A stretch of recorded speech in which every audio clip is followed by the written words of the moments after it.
छै कि मान लिया सबसे आगा में जे रहे ओकर नियम पूर्वक से ओकरा ले जाए गेल जाय छै।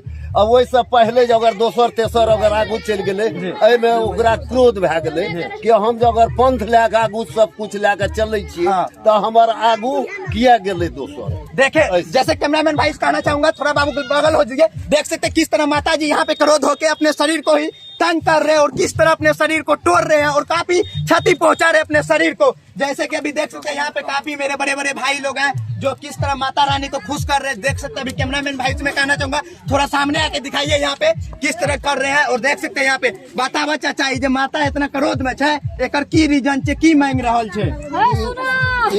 भजन मांगे छे कि हम शांति पूर्वक हमरा गीत भजन अच्छा ढंग से प्रेम पूर्वक हुआ, हम शांत भए जेबे। तो भजन को गावे वाला ना छै कि इतना ये मान के माता रानी के तू काफी अच्छा से पूजा पाठ करके जा रहा है, फिर भी माता इतना क्रोध भए गेले या नहीं हेते एकदम शांति पूर्वक भए जेते, एकदम ककरो कुछ नहीं हेते। ठीक है, जैसे कि आप लोग देख सकते हैं यहाँ पे तमाम माताएं बहने पड़े हुए थे और जैसे आप लोग जाने हुए थे कि भजन को लेके यहाँ पे क्रोध हुए थे। तो मैं कहना चाहूंगा जितना माता भाई है जो माता भजन गाते हैं, अगर यहाँ पे आके एक भजन माता के लिए जरूर गाइए और माता रानी को खुश कीजिए। चलिए दोस्तों, फिर मिलते हैं कुछ नए वीडियो लेके, तब तक के लिए जय हिंद, जय माता।